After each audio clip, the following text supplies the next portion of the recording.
Nous étudions donc ce soir Parashat Emor,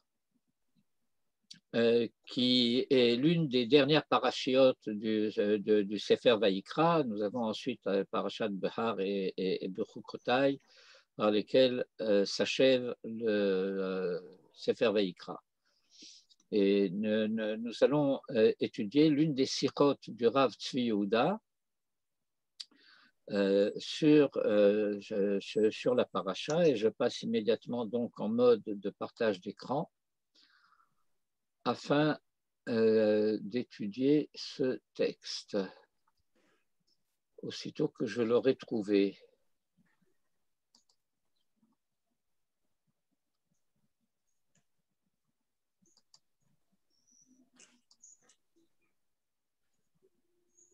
Voilà.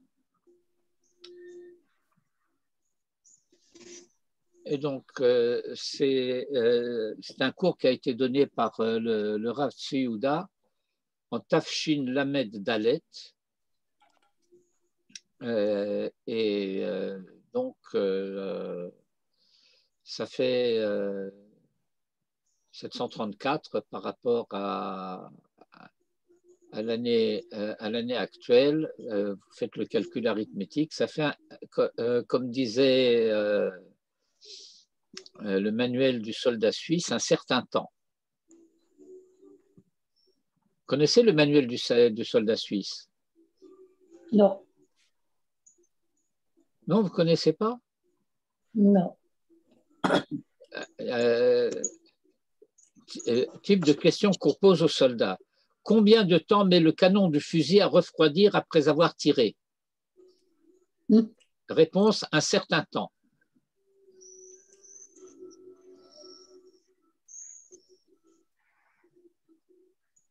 Il y a aussi une autre question. De quoi sont les pieds? De quoi sont les pieds?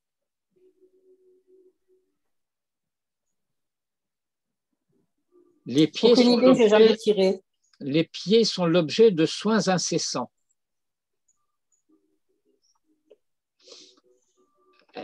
C'est comme ça. Bon. Le Rav Tzvi Yehuda fait remarquer que la paracha commence par une tournure tout à fait inhabituelle. Je suis à la ligne 5. Dvar Hashem Magia Elenu Hashabbat Poteach Besignon Meyuchad. La parole divine nous parvient cette semaine par une ouverture d'un style particulier. Vayomer Hashem El Moshe, Emor El HaKohanim Bene Aharon, Ve'amarta Alehem. Emor Ve'amarta, Emor Ve'shuvamor. Que fit chez Mevi Rashi, Beshem Chazal. Pourquoi cette tournure qui consiste à dire Hachem a parlé à Moïse en lui disant, sous-entendu en lui disant, dis aux Kohanim, fils de Aaron, et tu leur diras.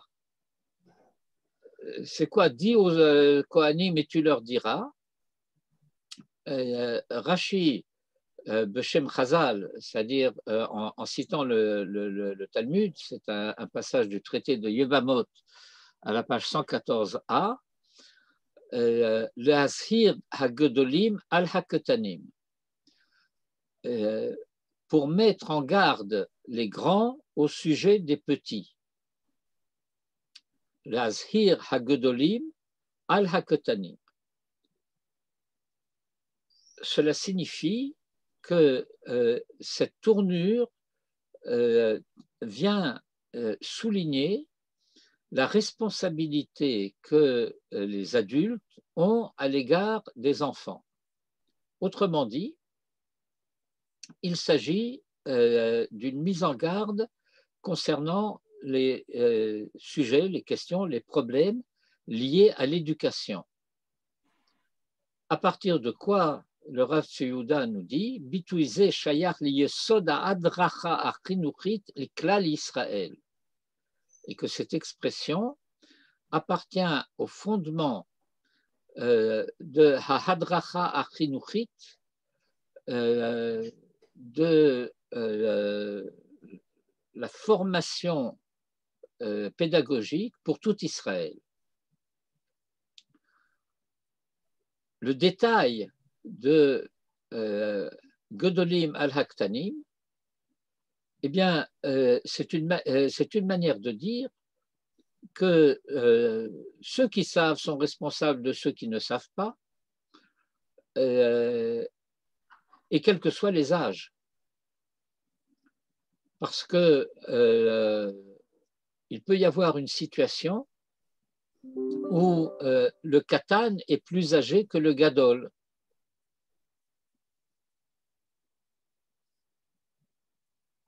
Et donc, cette remarque est en quelque sorte en exergue de tout ce que le Rav Tzvi Yehuda va expliquer dans la suite de son discours. Et l'une des préoccupations majeures du Rav Tzvi Yehuda dans toutes ces sirotes sur la paracha de la semaine, c'est de toujours resituer ce qui est dit dans une paracha particulière par rapport à l'ensemble de la Torah. Et par rapport à tout l'ensemble de la Torah, en particulier par ce qui l'a précédé, mais également par ce qui en découle et par ce qui la suit. Deuxième paragraphe, intitulé Veshachanti betocham, je résiderai en eux, que shanu mitkarvim le siyum chumash vaikra. Lorsque nous approchons de la fin du chumash du Lévitique, de Vaikra, yesh le izzacher b'ma yaskinan. Il faut se souvenir de ce dont nous parlons. Quel est le sujet que nous traitons? Nous le savions, ce sujet que nous traitions. Mais étant donné que nous arrivons vers la fin du livre de Vaikra, on s'en est éloigné. Quelques semaines, mais parfois quelques semaines suffisent pour que, chemin faisant, on ait oublié d'où on est parti. Et parfois, ayant oublié d'où on est parti, on oublie aussi où on est supposé aller. Première remarque, fin de la ligne 10, Vaikra eno chumash meyuchad kemo bamidbar. Vaikra n'est pas un chumash, c'est-à-dire un livre, un des 5 livres de la Torah. Vaikra, le Lévitique, n'est pas un livre spécial comme le livre de Bamidbar, que nous traduisons par les nombres. Shehu Chumash Meyuchad, qui est un livre particulier qui porte un surnom qui est désigné par une expression chez les maîtres du Talmud, Chumash HaPekudim. Chumash HaPekudim, parce que Pekudim, ça veut dire les dénombrements. Bon, disons les choses, ça ne veut pas dire les dénombrements, mais on traduit comme ça. Et pourquoi ça s'appelle Chumash HaPekudim? Parce que ça commence par cela et ça s'achève par cela. Ça ne s'achève pas totalement par cela, ce n'est pas tout à fait à la fin, mais vers la fin. On a le dénombrement qui commence avec les parachutes de Bamidbar et Nassau, et ensuite on a un autre dénombrement vers la fin du livre de Bamidbar, dans Parashat Pinchas. Et en fait, c'est une remarque un peu particulière parce que le livre de Vaikra aussi a un nom particulier dans le Talmud. Torah de Kohanim. Mais que sous-entend le Rav Tzvi Yehuda par cette remarque? C'est le fait que le livre de Bamidbar a un sujet spécifique, un peu à part des autres, alors que le livre du Lévitique, Sefer Vaikra, ou Hemsher Shel Sefer Shemot, fait suite au livre de Shemot. Sauf dans des cas exceptionnels, je m'efforce de ne pas traduire Sefer Shemot par le livre de l'Exode parce que ça, c'est vraiment une trahison du sens.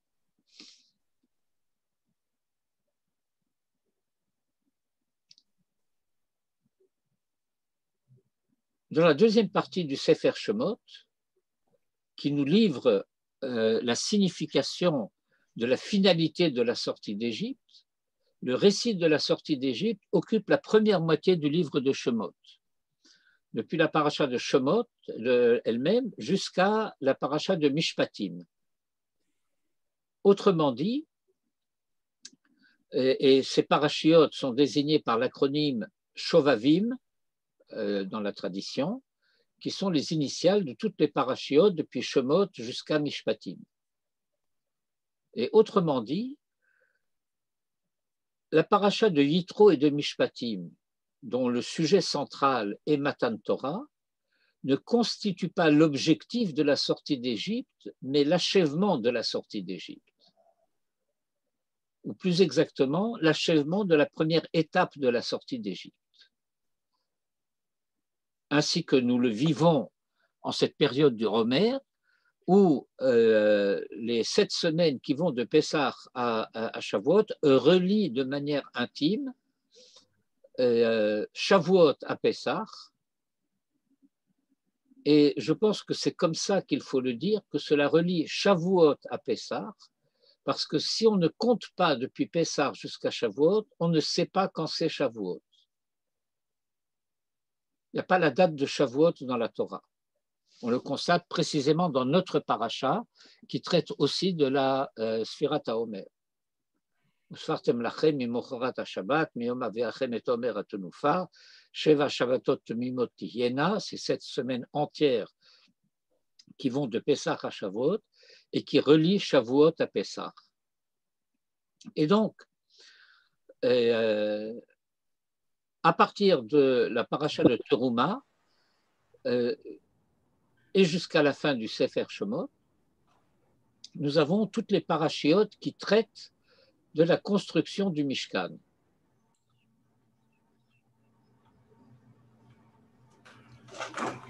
Les parachiotes de Teruma et Tetzavé, dans ces parachiotes-là, apparaît, et un peu dans la suite du début de Parashat Kitissa, Mofia Hatzivui Shel HaMishkan. Apparaît le commandement concernant la construction du Mishkan. Mishkan, ça veut dire le lieu de résidence de la présence divine. Ainsi que cela sera encore souligné par la suite, cela signifie que la présence divine est a priori présente partout. Mais quand quelque chose est partout, eh bien, il y a un risque que cela se perçoive d'une certaine manière comme nulle part. Et donc, ce que la Torah nous dit ici, c'est que la présence divine doit avoir une adresse. Pourquoi elle doit avoir une adresse? Eh bien, parce qu'il s'agit d'assurer la présence divine sur terre. Il ne s'agit pas d'une abstraction, il ne s'agit pas d'une idée, il s'agit de quelque chose qui doit être réalisé concrètement.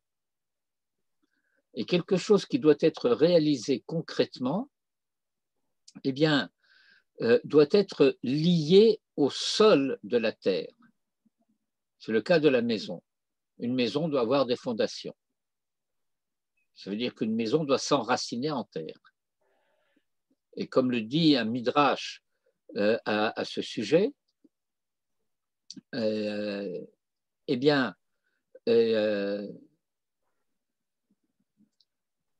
l'a priori de la réalité serait que Hashamaim Shamaim Lashem v'haaretz Natan livnei Adam, que les cieux sont à Hachem et la terre il l'a donnée aux hommes, et puis voilà que il se fait jour une exigence que ceux d'en bas puissent monter en haut et que ceux d'en haut puissent descendre en bas.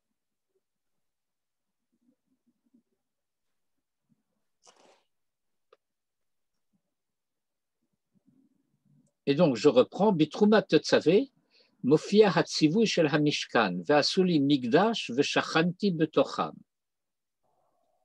Mitorkach, Midbarer Besefer Vaikra, Manaase, ou Manaasa, Betoch Habayit.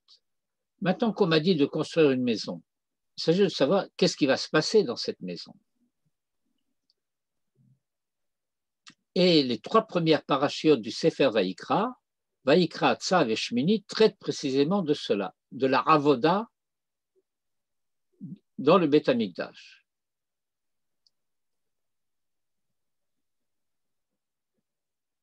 Et donc, nous sommes parvenus à la paracha de Shemini, qui est Yom Chanoukat Habayit.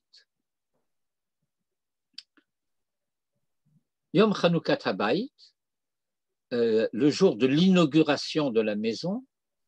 Le jour de l'inauguration de la maison, cela signifie aussi et surtout le jour où cette maison va commencer à remplir sa fonction essentielle.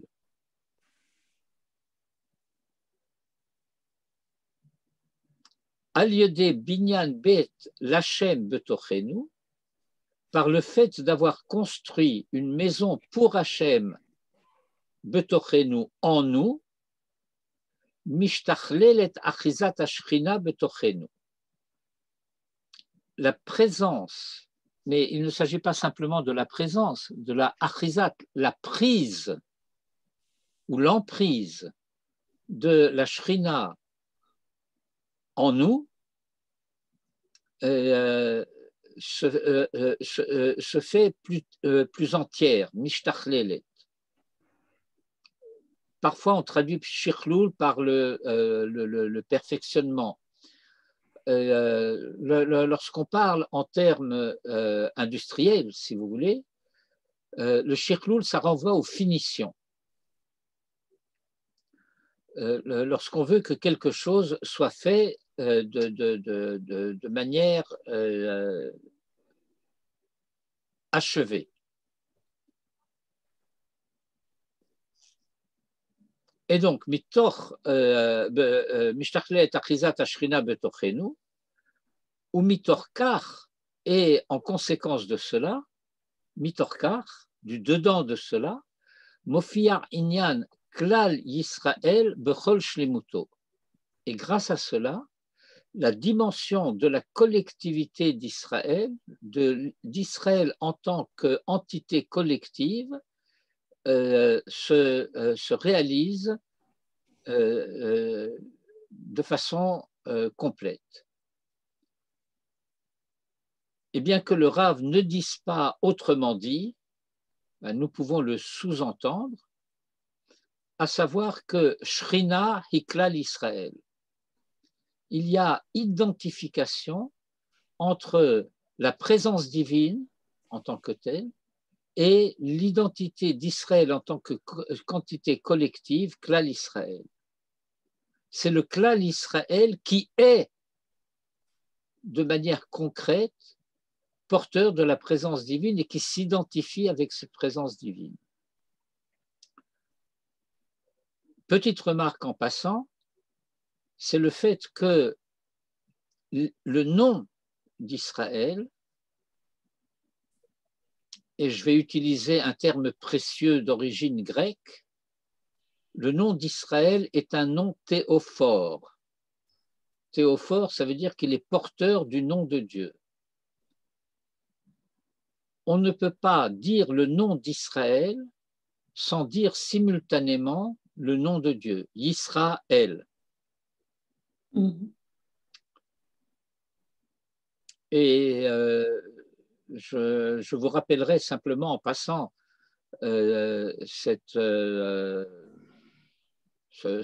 mot du médecin de l'empereur Frédéric, lequel avait avec son médecin des entretiens intellectuels et spirituels. Et Frédéric a demandé à son médecin une preuve de l'existence de Dieu. Et le médecin, en toute simplicité, lui a répondu: Sire, les Juifs. Vous voyez ? Vous savez, ce mizmor que nous chantons le Shabbat et les jours de fête, en particulier avant le Birkat Hamazon, Shir HaMa'alot, vous connaissez? Eh bien, dans Shir HaMa'alot, il y a quand même deux psukim surprenants. Higdil Hashem la'asot imele. Higdil Hashem la'asot imele, ce sont les goyim qui disent, dans le sens du psaume. Higdil Hashem la'asot imele. Témoignage des nations. Dieu a fait de grandes choses pour cela. Et là-dessus, Israël se reprend et on se demande si c'est repris sous forme d'affirmation ou d'interrogation, d'étonnement. Higdil Hashem la'asot imanu hayinu smechim. On peut lire ces versets dans la tonalité de la surprise. Qu'est-ce qu'on serait content si c'était comme ça? Mais c'est comme ça, mais on ne s'en rend pas compte. Le médecin de Frédéric sait que les Juifs sont la preuve de l'existence de Dieu, mais les Juifs ne le savent pas. Enfin, ne le savent pas.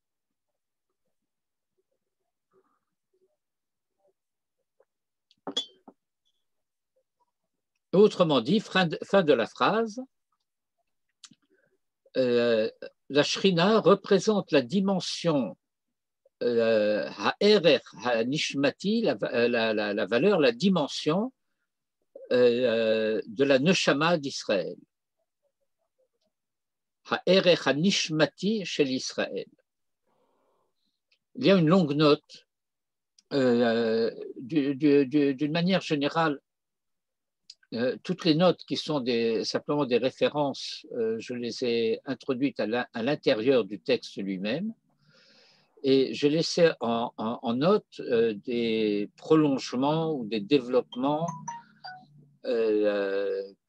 qui seront intéressants à lire pour vous-même et par vous-même. Ça permet d'approfondir l'étude.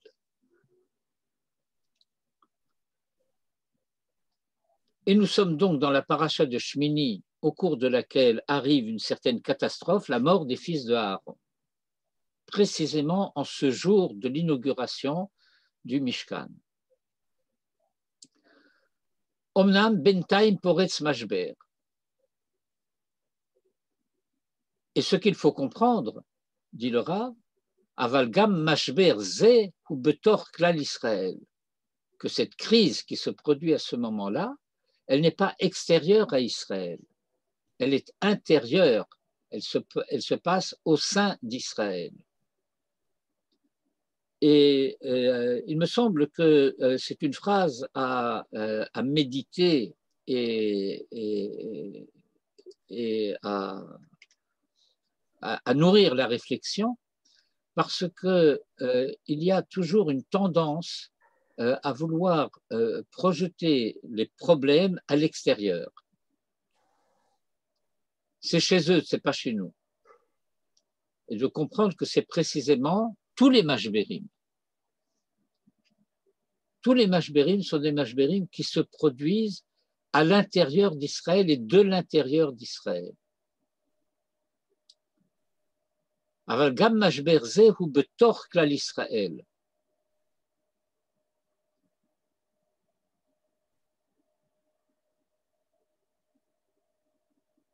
Ça veut dire que ce n'est pas quelque chose sur lequel on peut passer en disant « bon, c'est arrivé, ça ne nous concerne pas, on tourne la page et on avance ». Parce que l'événement et tous ces événements-là ont des conséquences pour tout Israël et pour toute l'histoire d'Israël.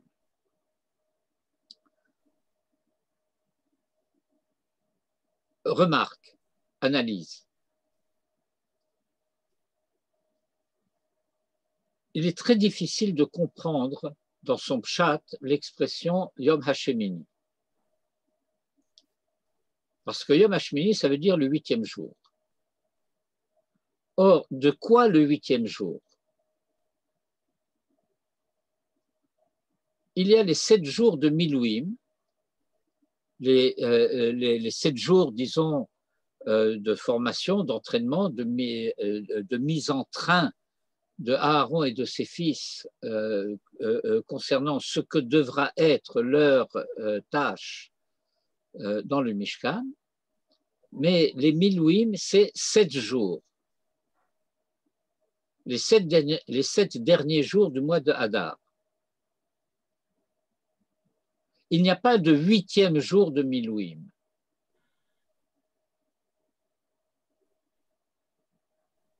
Alors, qu'est-ce que la Torah veut nous dire en disant Bayom Hashemini? Eh bien, c'est que ce jour qui fait suite aux 7 jours des Milouim aurait dû être le 8e jour de l'histoire de Maaseh Bereshit.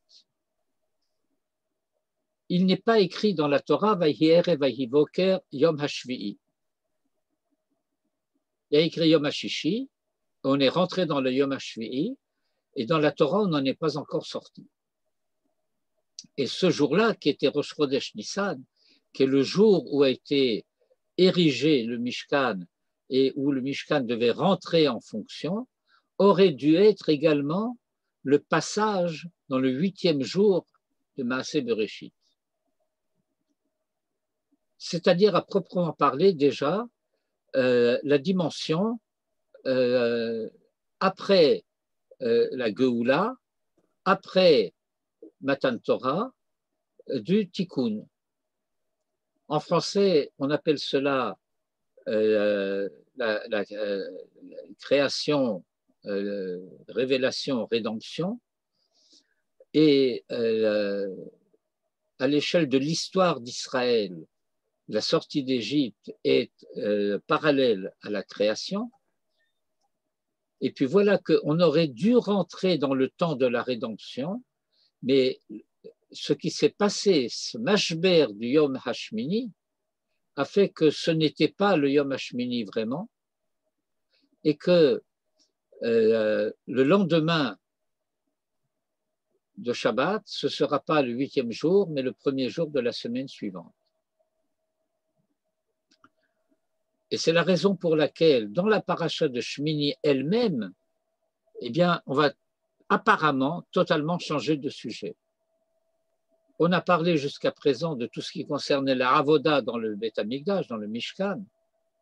Et puis voilà que d'un seul coup, on va commencer à parler de sujets qui vont concerner chaque individu dans la collectivité d'Israël. Jusqu'à présent, le sujet concernait la collectivité dans son ensemble. Et puis voilà qu'après le mashber qui se produit, la crise, la catastrophe qui se produit dans la paracha de Shemini, on va commencer à parler de sujets qui concernent chaque individu en Israël. Premièrement, la cacheroute. Ça tu manges pas. Hitpartout hadrachot. Mitoch haklal magiim le hitpartout. À partir de l'ensemble, on en arrive au détail. Vaidaber Hashem el Moshe ve'el Aharon, dabru el bnei Israël. Et Hashem a parlé à Moïse et à Aaron, etc. Parler aux enfants d'Israël. Aux enfants d'Israël, ça veut dire à chacun d'entre eux. Pas à tous ensemble, mais à chacun. Matril chelek gadol shel Torah ha'osek be'inyanim ishiyim pratiyim. Commence un sujet important, important en valeur et important en volume, qui traite de sujets particuliers, privés, personnels. Qui commence par cet animal je mange, cet animal on ne mange pas. Ben hakacher le venma she'eno kacher, par façon de parler. Parce que concrètement, c'est ben hatahor la tamé. Le tahor, tu manges, le pas tahor, tu ne manges pas. Et le Rav de préciser, Adam nimtsa baolam hazeh begouf. L'homme existe dans ce monde, dans cette manière d'être du monde, avec un corps. Yeshbo korach shel achila. Et pour maintenir son corps, j'ajoute en bonne santé, eh bien, il y a exigence de nourriture. Lachen mofia hadracha elohit le gabe sido chaye adam Israël anormali vehabari beyachas gufo. Et c'est la raison pour laquelle apparaît l'ordre naturel, normal, sain et saïen de la vie humaine en Israël en rapport avec le corps. Oui, très bien, mais pourquoi ici? Pourquoi maintenant? Pourquoi soudain? Et la réponse, eh bien, c'est que c'est maintenant que la nécessité s'en dévoile. Parce que si ce Yom HaShemini, c'est un temps où on passe de Olam Hazeh à Olam Haba, alors Olam Haba, En lo achila velo shtiya, etc. Mais voilà que ce que la Torah nous dévoile maintenant, après la brutalité de l'événement qui s'est produit avec la mort des fils de Aaron, c'est que contrairement à ce qui pouvait être espéré, l'histoire va devoir continuer. Et la continuité de l'histoire implique deux choses. Ce qui concerne, ce qui assure la pérennité des individus, c'est la nourriture. Et ce qui concerne la pérennité de la collectivité, et ce sont les engendrements. Et c'est la raison pour laquelle la fin de la paracha de Shmini va traiter précisément du problème de la nourriture, comment construire, constituer le corps sain, S-A-I-N, avant de devenir sain, S-A-I-N-T, d'Israël. Et la paracha suivante va commencer par précisément la question liée à la continuité des générations, les naissances. Et il faut se rappeler que c'est très précisément ces deux sujets-là qui font l'objet principal de la Torah dans la paracha de Bereshit après la création de l'homme. Peru Urvu et Achila. Autrement dit, nous nous relions à partir d'ici à la continuation de l'histoire telle qu'elle était annoncée d'emblée dans le récit de Maaseh Bereshit.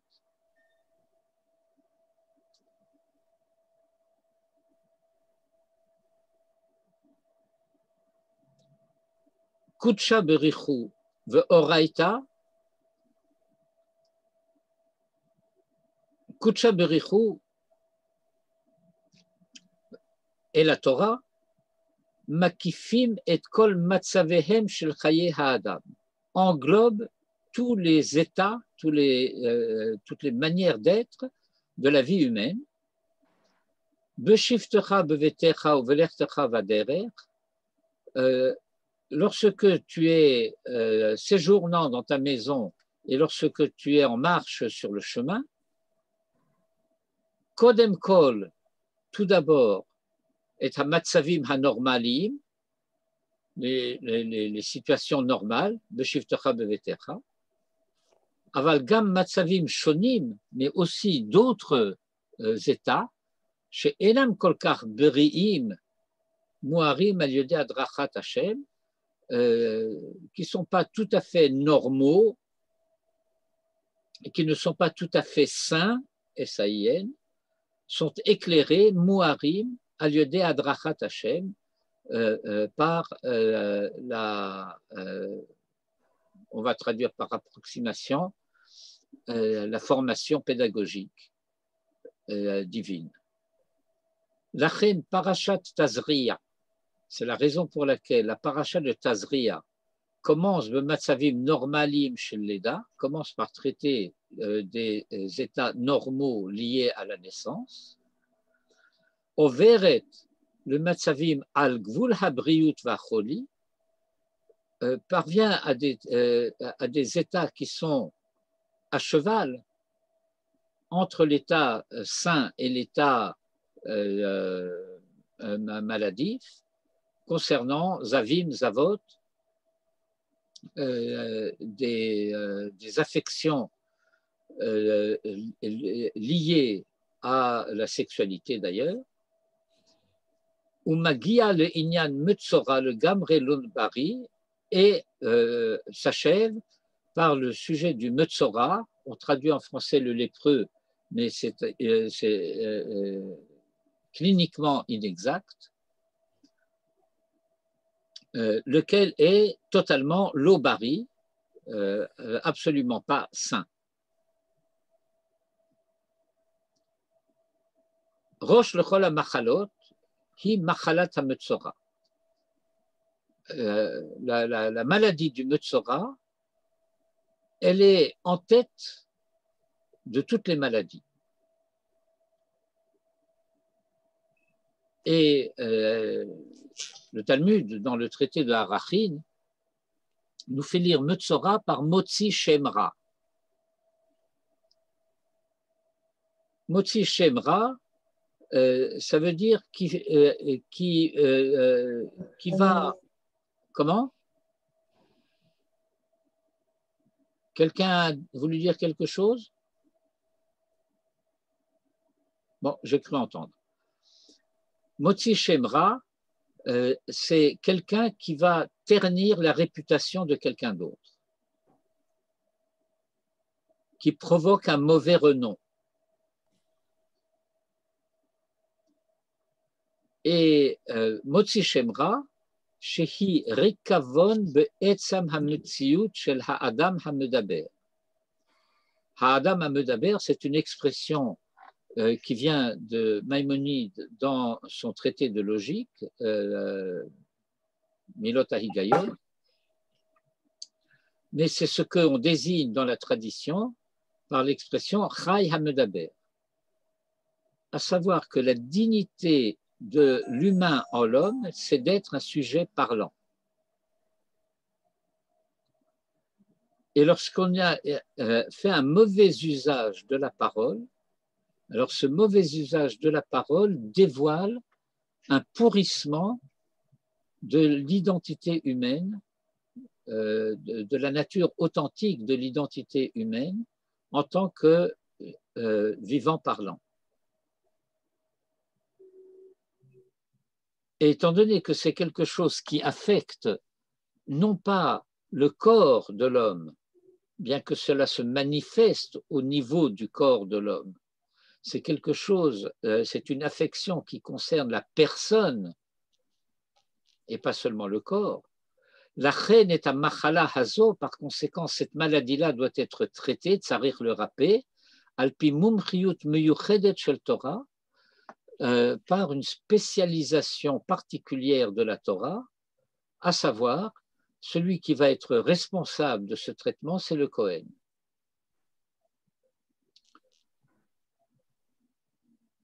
Yesh matzavim shebahem raoui la'adam ledaber. Il y a des situations où il convient que l'homme parle. Veyesh matzavim shebahem raoui lo lishtok. Il y a des situations dans lesquelles il lui convient de se taire. La capacité de se taire fait partie de la faculté de parole de l'homme.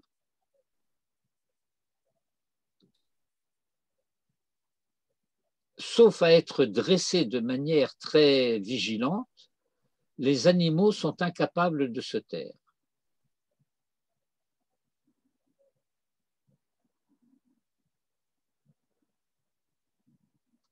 le silence,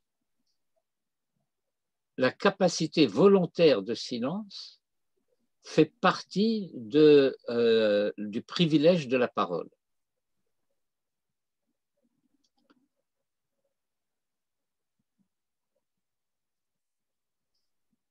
Il y a un récit un peu humoristique, Milta de Bdichuta, al Rabbi Mordechai Salonimer, Rabbi Mordechai de Slonim, qui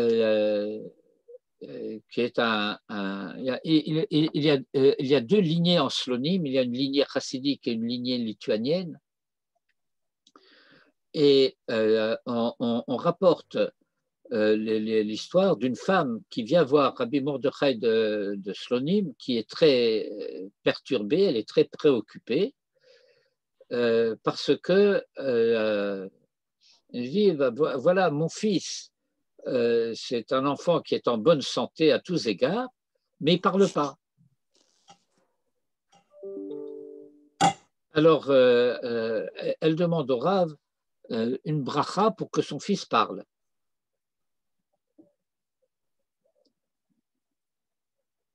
Ligne 22, Harav Hirgi Sheyesh Bazé Koshi.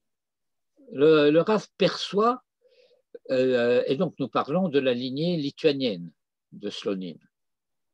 Parce que si c'était la lignée chassidique, on dirait Harabi. Rebbe en yiddish. Harav Hirgish Sheyesh Bazé Koshi. Un problème. Vehi Talkev Melarasot Davar. Et par conséquent, il a préféré adopter une attitude passive. Haïcha hiftsirabo, mais la femme insiste, elle revient à la charge. Encore et encore, od va od.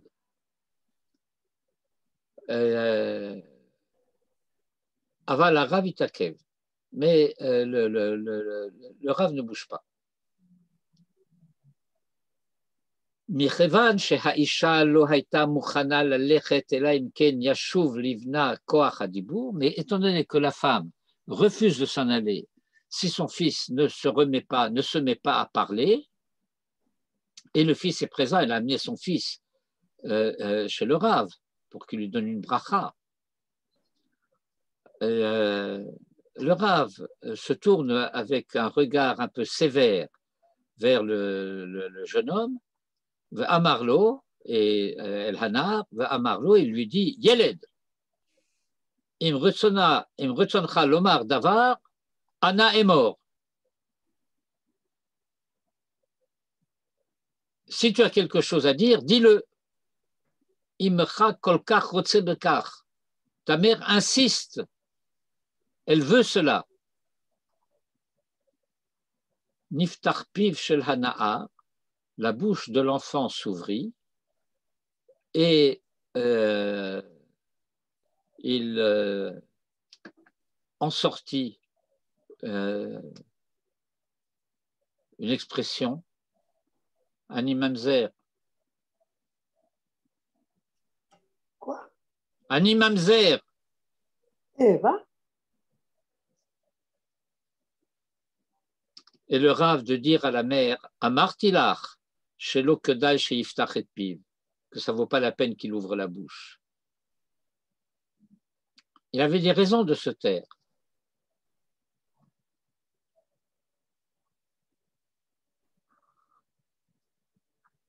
Yesh matzavim bachayim, il y a des situations dans la vie, shebahem kedai la adam le daber, où il vaut la peine pour l'homme de parler, kedailo, cela vaut la peine pour lui, la briote, pour tous ceux qui l'entourent, la chevra, et pour la société.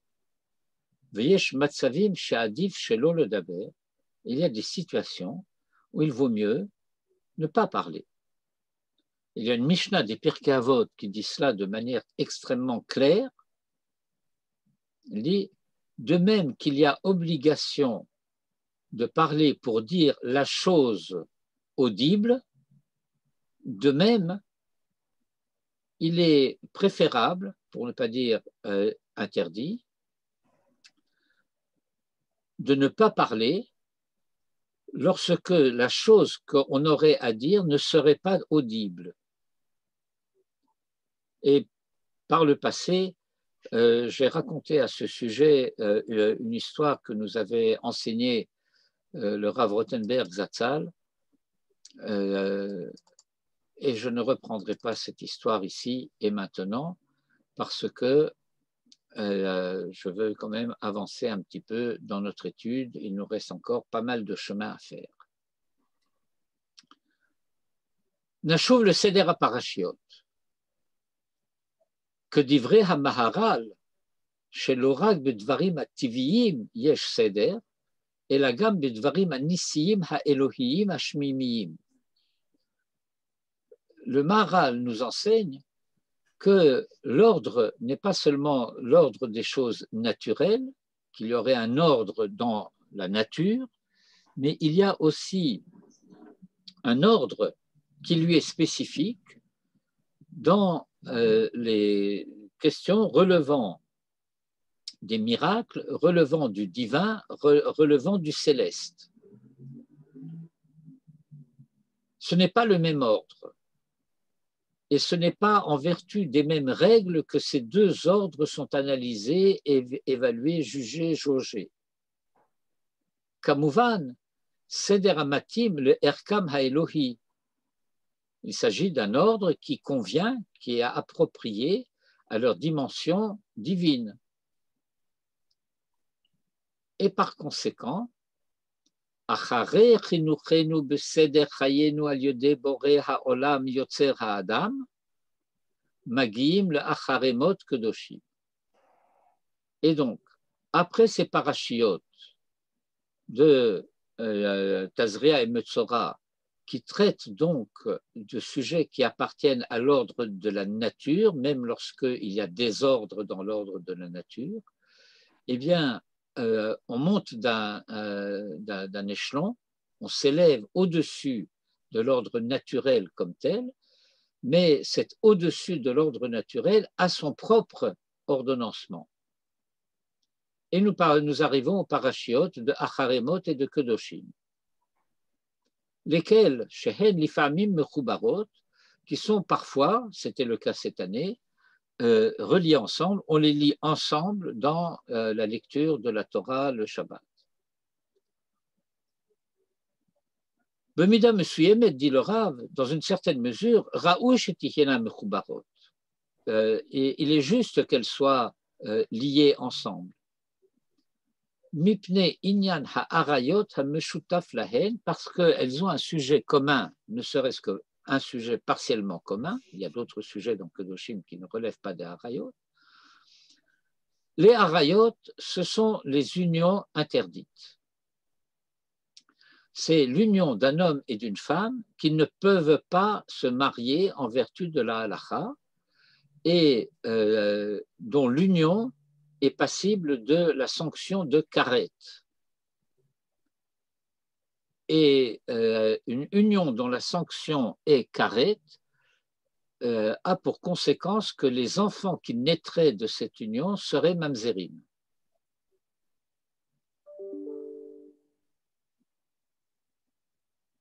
Je précise un petit peu plus. Pardon ? Je n'ai pas très bien compris. Bon. Il y a des unions interdites par la Torah, qu'on appelle en français d'une manière générique les unions incestueuses.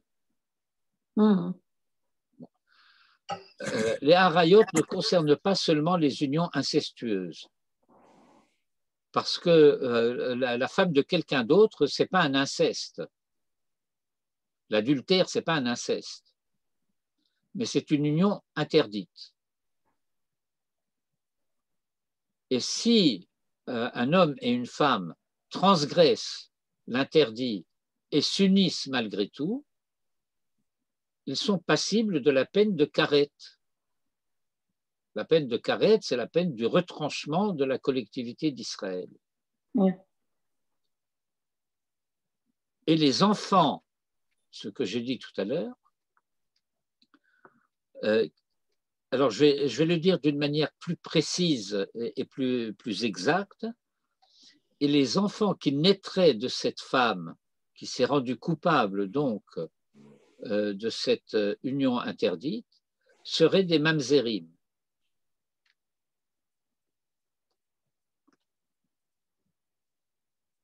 Ok. Dans la culture occidentale en général, ceux qu'on appelle les bâtards, ce sont les enfants nés hors mariage. Pardon. Je te rappelle plus tard. Pardon. Je disais donc que dans la culture occidentale en particulier, les enfants qu'on appelle bâtards sont des enfants nés hors mariage. Ce n'est pas le cas du mamzer. Parce que une union d'un homme et d'une femme qui lui serait permise peut être hors mariage, mais l'enfant est cachère. L'enfant n'est pas mamzer. Mais lorsque il arrive qu'une femme ait commis un adultère et qu'ensuite elle a un enfant ou des enfants avec son mari, ces enfants-là, eh bien, ils sont problématiques. Parce que les harayot, ça a des conséquences. La deuxième partie du livre, pardon, de la paracha de Acharemot, qui est précisément la partie que nous lisons à Mincha de Yom Kippour, traite de ce sujet des unions interdites. Alors que la première partie de la paracha de Acharemot traite essentiellement de la avoda de Yom Kippour. De la avoda de ce qui était les offrandes faites à Yom Kippour, de l'encens, etc. Donc pratiquement toute la paracha de Acharemot, je ne rentre pas dans le détail, traite de sujets qui par ailleurs se retrouvent centralement dans Yom Kippour.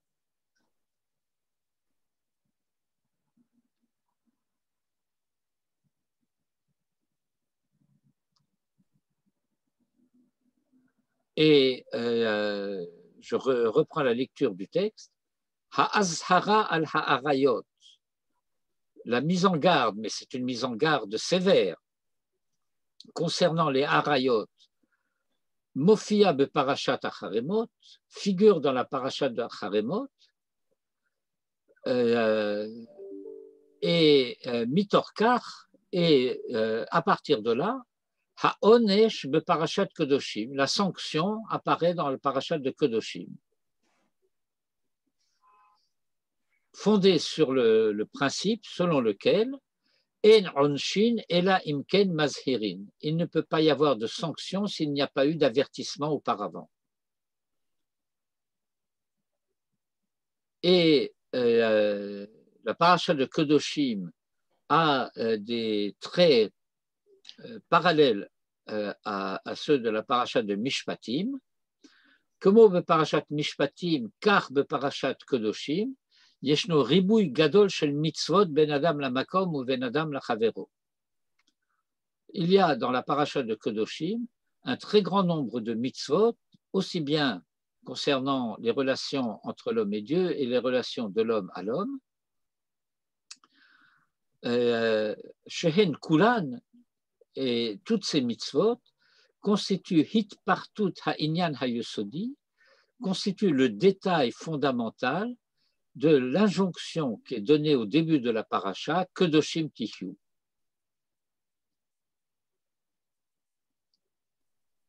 Et mitorkar, et à partir de là, Magim, le parachatenu, nous arrivons à notre propre paracha, la paracha de Emor.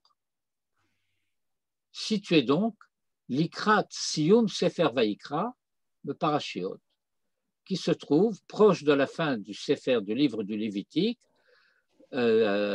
avant les parachiotes de Behar et de Bechukotai, par lesquels le Sefer Vayikra se termine. Achare hashlamad binyan bet Israël al yodei hitpartut hamitzvot, après avoir achevé la construction du Mishkan et après avoir achevé la construction de la maison d'Israël au travers du détail des mitzvot à laquelle la collectivité d'Israël et travers ses individus est astreinte, anu chozrim la klaliyut, nous revenons à la dimension collective shel kitavohu el haaretz, lorsque vous serez arrivés dans le pays. Shemitah et Yovel, les parachutes de Behar en particulier, Klaliyut hamakefet et kol klal Israël, à savoir une dimension qui englobe toute la collectivité d'Israël, et en cela s'achève avec la paracha de Bechukotai, Nigmar habirur shel hamahut shel Israël, s'achève la mise au point, la clarification de en quoi consiste la nature de l'identité d'Israël. Autrement dit, tout le Sefer Kedoshim, à savoir en même temps dans sa dimension collective et dans sa dimension particulière, privée, individuelle, concerne la réponse à la question qu'est-ce qu'est Israël? Une manière d'être qui applique une conduite qui dévoile une identité. Et à partir de là, on arrive au paragraphe 6, Bamidbar, Sefer Aderer. Mitorkach Magim el Chumash Bamidbar, Shehu Chelek Miyuchad Shel Dvar Hashem, comme on l'a vu tout à l'heure, le livre des nombres qui est une partie spécifique de la parole divine et qui porte un nom particulier, Chumash HaPekudim. Quel est le sujet particulier du Sefer Bamidbar? Eh bien, Hu Ha'adam Baderer. C'est l'homme en chemin. Bamidbar. Le Midbar, c'est le modèle particulier de l'inhabité, du lieu qui ne constitue pas l'habitat normal de l'homme. Ba'olam hazeh, en ce monde, Adam nimtza b'matzavim shonim, l'homme se trouve dans des étapes différents. B'shivtecha b'vetecha uvelertecha vaderech uveshorbecha uvekumecha. Ce verset de Kriyat Shema que nous connaissons bien. B'shivtecha b'vetecha uveshorbecha uvekumecha uvelertecha vaderech b'shorbecha uvekumecha. Donc, vous pouvez faire l'algorithme de savoir combien de situations particulières sont décrites dans ce petit morceau de verset. Le Torah Hashem et la Torah Hashem, Meira et Netivot Chayenu, éclaire les voies de notre vie, Al Kol Chiluke Gvanehen, dans toutes les nuances de leur particularisation. Et il y a lieu de distinguer essentiellement Yesh Lafrin Ben Shne Matzavim Bivne Adam.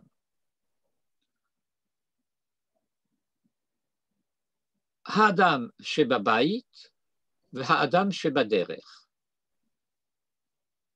Chez lui, ailleurs. Achilukim Sheben Adam Aer le Adam Yashen. La distinction entre un homme réveillé et un homme endormi. Par exemple,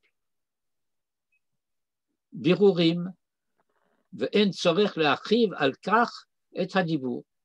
On connaît a priori, semblerait-il, la différence entre un homme endormi et un homme réveillé.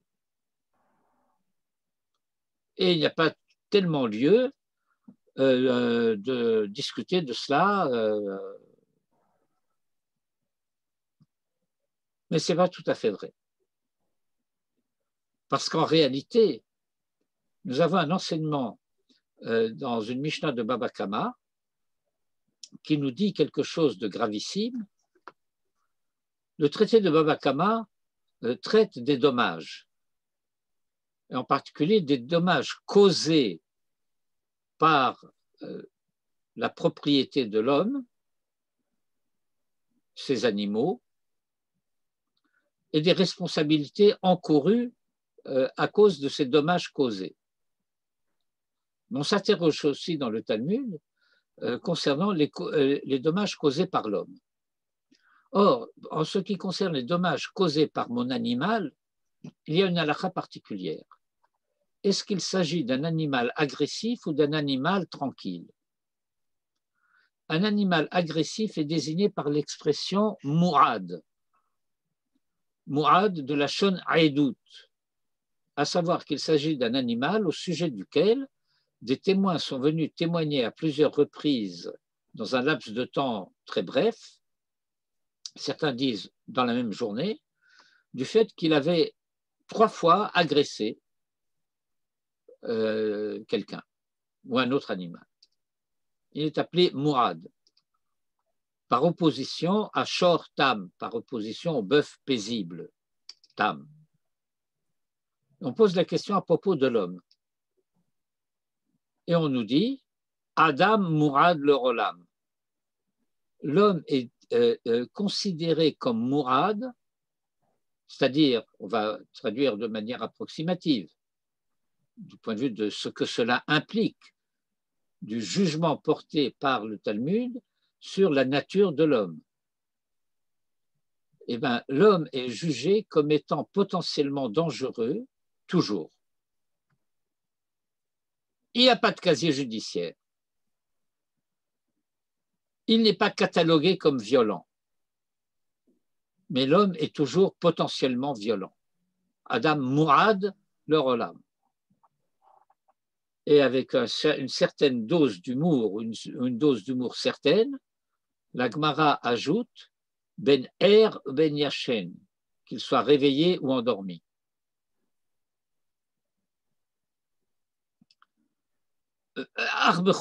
Mais malgré tout, Yesh Hevdel Ben Adam Er le Yashen.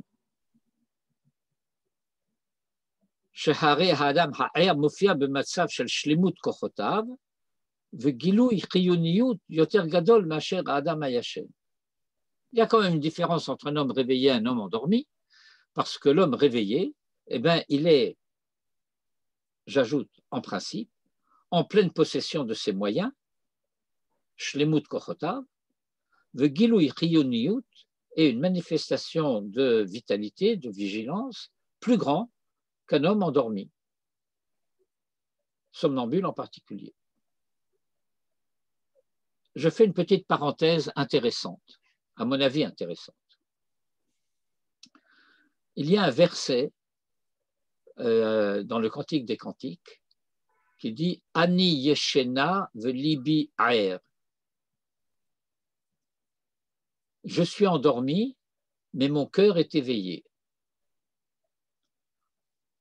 Ani yeshena velibi aer. Et le Rav Yitzhak Hutner, dans l'un des volumes de son œuvre intitulée Pachad Yitzhak, enseigne la chose suivante. Israël en exil est comme quelqu'un d'endormi. Ani Yeshena. Mais malgré tout, il peut, Israël en exil, collectivement, peut pratiquer un certain nombre de mitzvot. Libi aer. Et ce verset, nous dit le Rav Hutner, nous enseigne le fait que le nombre total maximum de mitzvot qui peut être accompli par un juif en Chutz La'aretz, c'est 270 mitzvot sur les 613.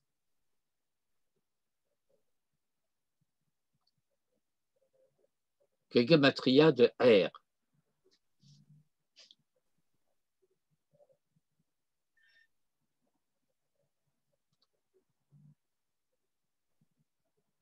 Comme au Chen, je suis à la ligne 24, Yesh afchana ben hadam shebabait ben hadam shebaderech. Il y a une différence, une distinction entre l'homme chez lui à la maison, le ben hadam baderech, et l'homme en chemin. Beveto, lorsqu'il est chez lui, kirot habayit maginim alav, les murs de sa maison le protègent.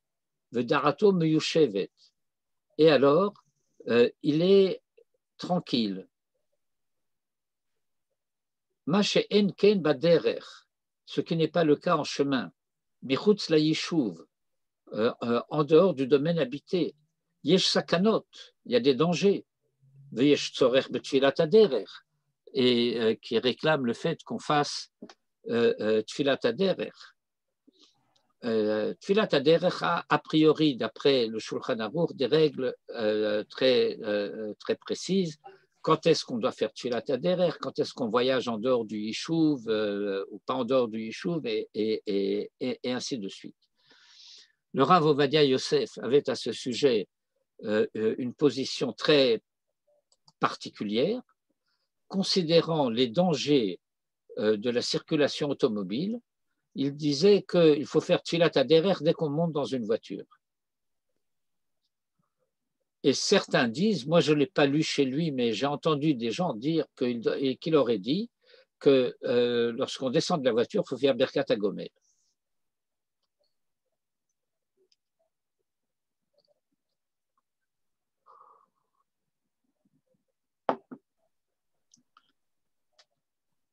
Aval, Imcha Mekor Chaim. C'est un partie d'un verset des psaumes, Imcha Mekor Chaim. Dans notre minag ashkenaz, je ne sais pas si c'est le cas du minag séfarade, cela fait partie des versets que nous disons au moment où nous mettons le talit.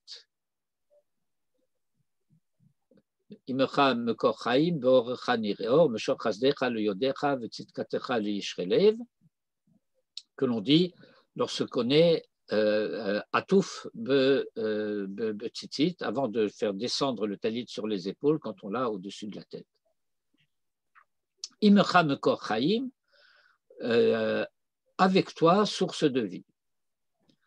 Ve'adracha ha'elohit, et par conséquent, étant donné que ce Imcha Mekor Chaim s'applique aussi bien sur les situations normales que sur les situations anormales, Adracha Elohit kolelet et shonei hamatzavim, la direction divine englobe les deux situations fondamentales,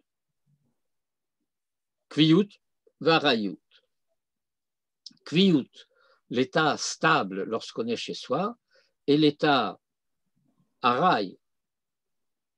Aray, ça veut dire en principe une situation qui devrait être provisoire. Et la normale, c'est lorsque le provisoire dure. Dirat Aray, c'est par exemple la souka. Une semaine, on habite dans la souka, qui est appelée Dirat Aray. On n'est pas supposé vivre toute l'année dans la souka. De la même manière, il y a une période provisoire pendant laquelle on ne mange que des matzot. Mais ce n'est pas l'état normal. C'est un état qui est normal dans une situation qui ne l'est pas. Kemochen, et de même, Adrachat Klal Israël kolelet et asfarim shemot vayikra. Eh bien, les instructions données à Israël comportent les deux livres de Shemot et de Vayikra, Shebahem Mofia Hakviyut Shel Veshachanti Betocham, dans lesquels apparaît globalement, fondamentalement, cette situation de normalité et a priori de stabilité, de perpétuation. Je résiderai en vous, Shachanti Betocham. Le Sefer Bamidbar et le livre des nombres, Sefer Aderech, le livre de la route, Asherbo Parashiot Noraot Shel Mashberim, dans laquelle figurent des parachiotes terribles de catastrophes, la faute des explorateurs, la faute de Korach, à savoir, il y a en chemin une vulnérabilité particulière qui fait que, et il faut le savoir, le chemin est toujours prône, provocateur de risques, de dangers. Il y a un klal que nous apprenons chez les Chachamim et qui nous dit Kol hadrachim becheskat sakana. Tous les chemins sont considérés comme potentiellement a priori dangereux. Et celui qui ne prend pas les précautions nécessaires lorsqu'il est en chemin et que les routes sont potentiellement toujours dangereuses, eh bien, il porte la responsabilité de ce qui risque, Khalila, d'arriver.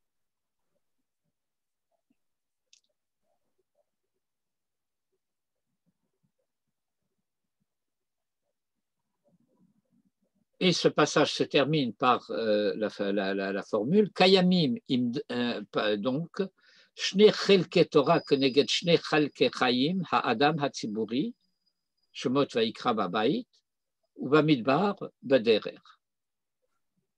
Il y a donc deux dimensions, deux parties de la Torah concernant deux aspects, parties de la vie de l'homme,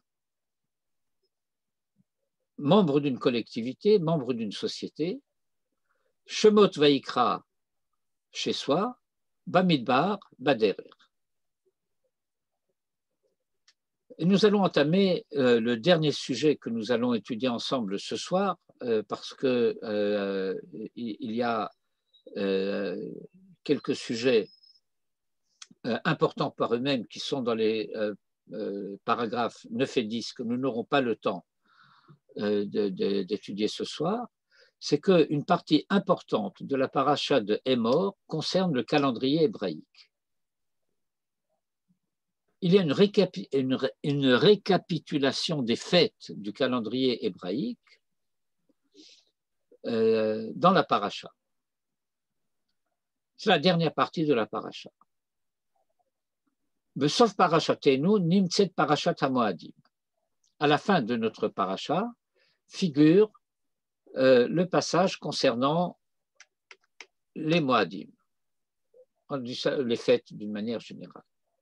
Plus précisément, les Moadim, ce sont les temps de rencontre entre l'homme et Dieu. Quand je dis l'homme, ça veut dire la collectivité d'Israël. Echad mehagdarim chez l'Israël est une des définitions de l'identité d'Israël, Kashur la inyan ze chez le Mikra et Kodesh, est relié à ce sujet des convocations de sainteté. Nous avons un grand nombre de brachot.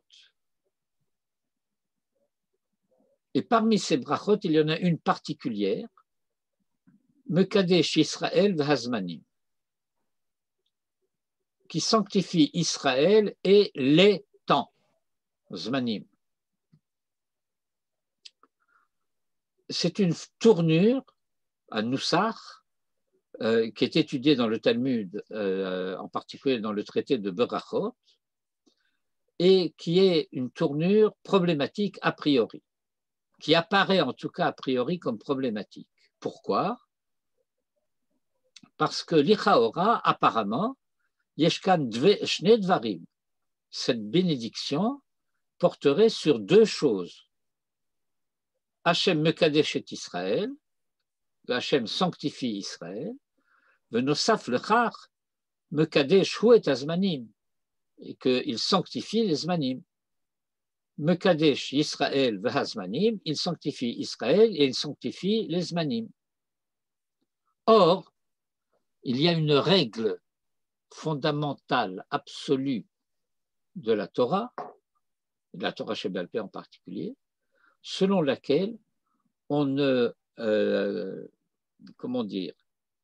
on ne réunit pas deux sujets différents dans une même bénédiction.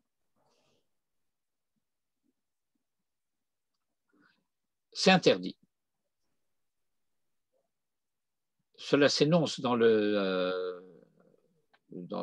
Talmud en particulier, par l'expression « En osin mitzvot ravilot ravilot ». Les mitzvot, ça ne marche pas par paquet. Chaque mitzvah a sa signification propre, sa valeur propre. Elles doivent être toutes réalisées, mais toutes distinguées les unes des autres. En osin mitzvot ravilot ravilot, que fiche en chotmim beshtaim. De la même manière que la khatima d'une bracha ne peut pas concerner deux sujets différents. La khatima d'une bracha, c'est par exemple dans la Hamida, nous avons une bracha, et puis il y a une khatima de la bracha. La khatima de la bracha, c'est Baruch Ata Hashem, ceci, ceci, ceci, ceci ou cela.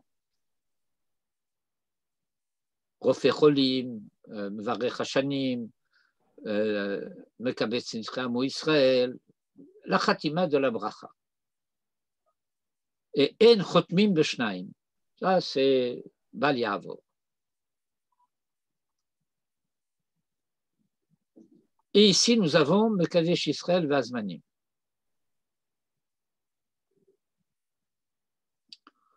Lama achipazon hazeh, qu'est-ce que c'est que cette précipitation? Ha'im en zman levarech kodem kol al dvar echad ve'achar kach al hasheni? Est-ce qu'on ne pourrait pas les séparer, faire d'abord tel bracha et ensuite tel bracha? Hagmara me'ira, la Gemara remarque à ce sujet, me'ira avec Aleph, c'est éclairement, me'ira avec Aïn, c'est remarque. Il y a une différence entre une he'ara et une he'ara.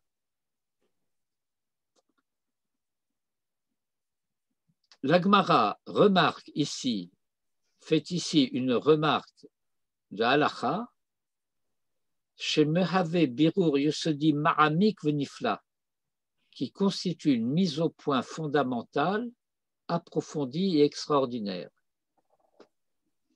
Enenu mevachim kan et ribono shel olam al shnei dvarim shonim. La bénédiction ne porte pas ici sur deux choses différentes. Et là, al davar echad, mais sur une seule et même chose. Hachem mekadesh et Israël. Hachem a sanctifié Israël. Venatan koach meyuchad shel kedusha be'am Israël ou be'bayit shel Israël. Et il a donné à Israël une faculté qui est un privilège, mais qui est une faculté particulière de sainteté, grâce à laquelle, et grâce à cette faculté de sainteté qui a été donnée à Israël, Israël sanctifie les Zmanim. Et donc nous devons lire cette bracha Mekadesh Israël v'hazmanim comme signifiant que Hachem sanctifie Israël et au travers d'Israël, qui va être l'acteur de ce qui est en jeu, il sanctifie les Zmanim. Comment Israël sanctifie-t-il les Zmanim? Eh bien, il y a d'abord Kiddush HaChodesh. Il y a le fait qu'Israël a la responsabilité de décider du calendrier des mois. Est-ce que le nouveau mois est arrivé? Si le nouveau mois est arrivé, alors nous ne sommes plus au mois de Hadar, nous sommes au mois de Nissan. Et voilà que Israël a le pouvoir de décider, non, ce n'est pas Nissan, c'est encore Hadar. Ou même, plus que cela, ce n'est même pas demain qu'il y aura Nissan, demain ça sera Hadar Sheni. Shana Meuberet. Et en fonction de la fixation du début du mois et du quantième du mois, il y a la fixation des Moadim. Si demain c'est Rosh Chodesh Nissan, dans 15 jours c'est Pessah. Mais si demain c'est Rosh Chodesh Adar Bet, dans 15 jours c'est pas Pessah. Dans un peu moins de 15 jours, c'est Pourim.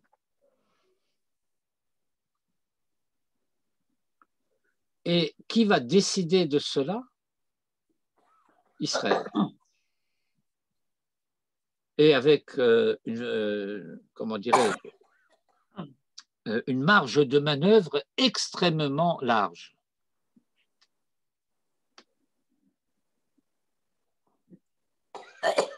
Le Rav le redit en araméen, Israël hu de kadshin hu lizmanim, c'est Israël qui sanctifie les temps. Yeshlanu segula meyuchedet zot, nous avons ce privilège particulier. Kedushat hamoadim ena yeshirot me Hashem, la sainteté des rencontres, des temps de rencontre, des fêtes, ne vient pas de façon directe, immédiate. Immédiate, ça veut dire sans médiation, de Hachem, et la mofia d'Arkeinu, mais se manifeste à travers nous. Mise novea achiluk chez Ben Shabbat le Yom Tov. En cela, et de cela découle la distinction qu'il y a entre Shabbat et les jours de fête. La sainteté du Shabbat, c'est une sainteté divine, elle ne dépend pas de nous.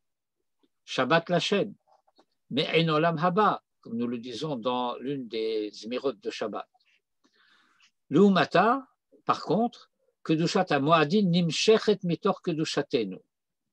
La sainteté des moadim, elle découle de notre propre sainteté, ou mitor koach haTorah b'Israël, et du dedans de la présence de la force de la Torah en Israël. Bechar sheHashem mekadesh et Israël, du fait que Hashem sanctifie Israël, yesh Israël koach le kadesh et azmanim. Israël a le pouvoir de sanctifier les temps, que fiche Nehemar beparashatenu, comme nous le disons dans notre paracha et que nous répétons dans le Kiddush. Et les mois de Hachem, Mikra et Kodesh, ceux-ci sont les temps de rencontre de Hachem, convocation de sainteté. Asher tikreu otam bemoadam, que vous invoquerez, convoquerez en leur temps. Mais il y a une particularité orthographique du verset. Le mot otam, est écrit chaser vav. Il pourrait être écrit comme ça, mais il est écrit comme ça, sans vav. Et étant donné que dans la Torah, il n'y a pas de voyelle, ce otam peut être lu atem. Et la tradition donc nous fait lire ce verset de la manière suivante. Asher tikreu atem otam. C'est vous qui les appellerez. C'est vous qui en fixerez le temps, la date. Remarque du Rav, rapidement, Kayamot Nusraot Pilosophiot Rabot le Gabé Mahut Azman. Dans les différentes philosophies, il y a toutes sortes de formules reliées au temps. Le temps représente un des mystères, un des grands mystères de la pensée philosophique. Les philosophes ne savent pas dire à quoi sert le temps. Aval באופן כללי ניתן לומר שהזמן הוא קשר האדם עם העולם. Cela dit, ce que nous pouvons dire à ce sujet, c'est que le temps représente la relation de l'homme avec le monde. Anu nimtsaim barolam, nous nous trouvons dans le monde, betor mitzut shel zman, à savoir que notre manière d'exister, notre manière d'être au monde, c'est d'exister dans la durée. Metziut hazman novaat meha uvda sheyesh adam baolam. L'existence du temps procède du fait qu'il existe un homme dans le monde. Ça veut dire qu'il existe quelqu'un qui a la notion du temps. il existe quelqu'un qui a conscience du temps. Que chez Kesher Ze Mekabel Kedusha, lorsque cette relation se trouve sanctifiée, Askol Mutziut Ha'adam Ba'olam Mitkadeshet, alors se trouve sanctifiée toute l'existence de l'homme dans le monde. Israël Mekadshim et Azmanim, Israël sanctifie les temps, parce qu'en plus de cela, Israël a conscience, apprenant cela de la Torah, le fait que, bien qu'il y ait une durée, tous les temps ne sont pas homogènes. Le temps ne constitue pas comme une espèce d'écran d'arrière-plan sur lequel se déroulerait l'histoire. La durée et le temps sont constitutifs de la fabrication de l'histoire.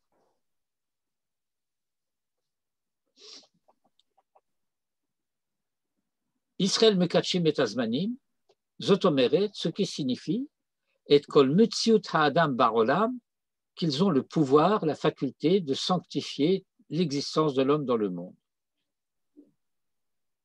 Et en fait, Zehu inyanam shel Israël, c'est ça Israël. C'est ça qu'Israël a à s'occuper. Inyanam shel Israël. Litzor kedusha barolam, de fabriquer de la sainteté dans le monde ou dans l'existence du monde, de l'homme dans le monde. Kol seder yitziat Mitzrayim matan Torah magia le shirklolo agadol bekoach hakedushat atavua beIsraël. Toute l'histoire, c'est-à-dire la série des événements, depuis la sortie d'Égypte avec Matan Torah, okay, parvient à sa mise au point ultime par la faculté de sainteté qui fait partie de l'être d'Israël, Hatavua be'Israël, Asher mitocho, à partir duquel Mekadeshu et Haolam ve'et Azman, il a le pouvoir, la faculté, le privilège, la responsabilité de sanctifier le monde et le temps.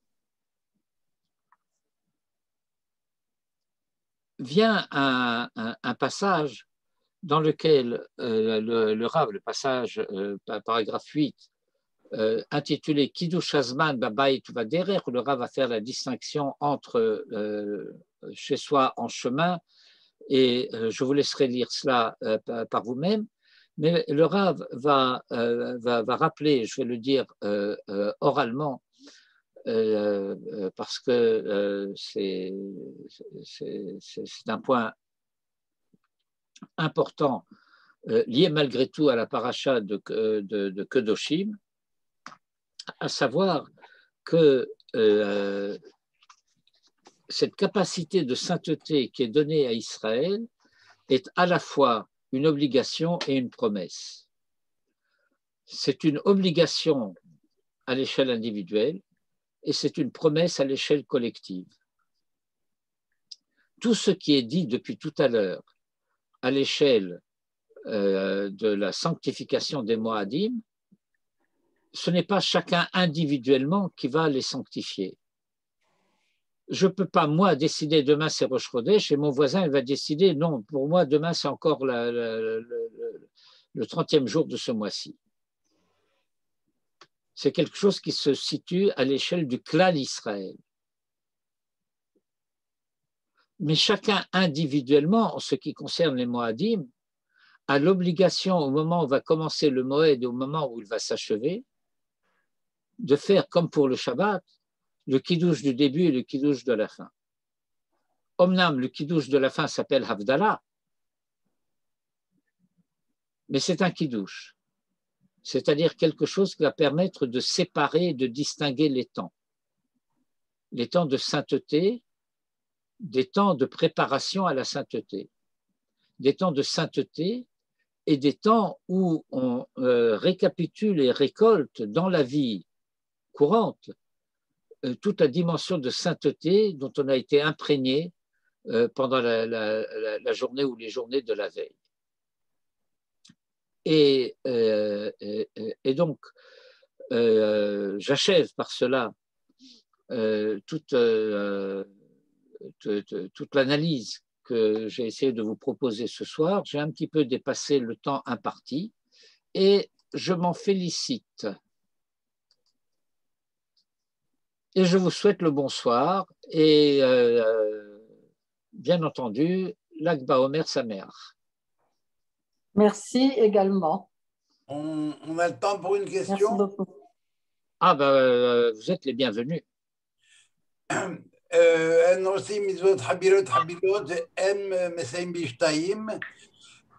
Comment on s'arrange avec Mekadesh HaShabbat Israël Zemanim? Non, je ne l'ai pas mentionné, mais le Shabbat, et le Rav l'a mentionné chemin faisant, a une distinction particulière, parce que c'est Dieu qui sanctifie le Shabbat. Mais nous apprenons de là que le Shabbat et Israël, c'est une seule et même chose. Parce que, comme le dit le Midrash sur Maaseh Bereshit, le Shabbat et Israël, c'est un couple. Et c'est le couple qui constitue l'unité de la présence.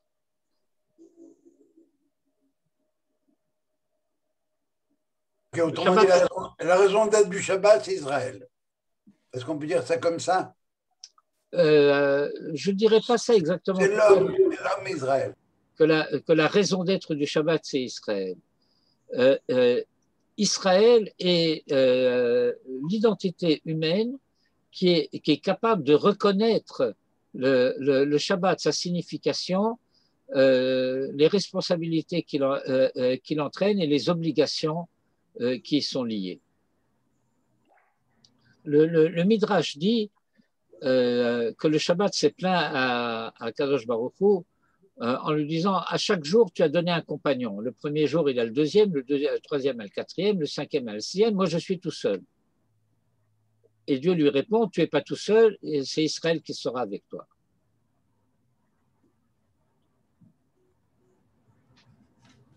Si. Voilà. Lag Sameach. Voilà. Ce n'est pas considéré comme étant valable pour le compte. C'est vrai, absolument. Tu faisais allusion à ce qu'on disait quand on était mis à Betsissit, on a 4 psukim. On commence par Me'akar Hasdecha Elohim. Oui, bien sûr, mais je me suis focalisé simplement sur le début de Shulal, mais vous dites les 4 vous aussi? Oui. Bon, ça va, c'est correct. Oui, on fait partie de la famille. Bonne santé, madame. Bonne soirée. Merci beaucoup. Bonne soirée. Fin de semaine, Tov. Shabbat shalom. Shabbat shalom.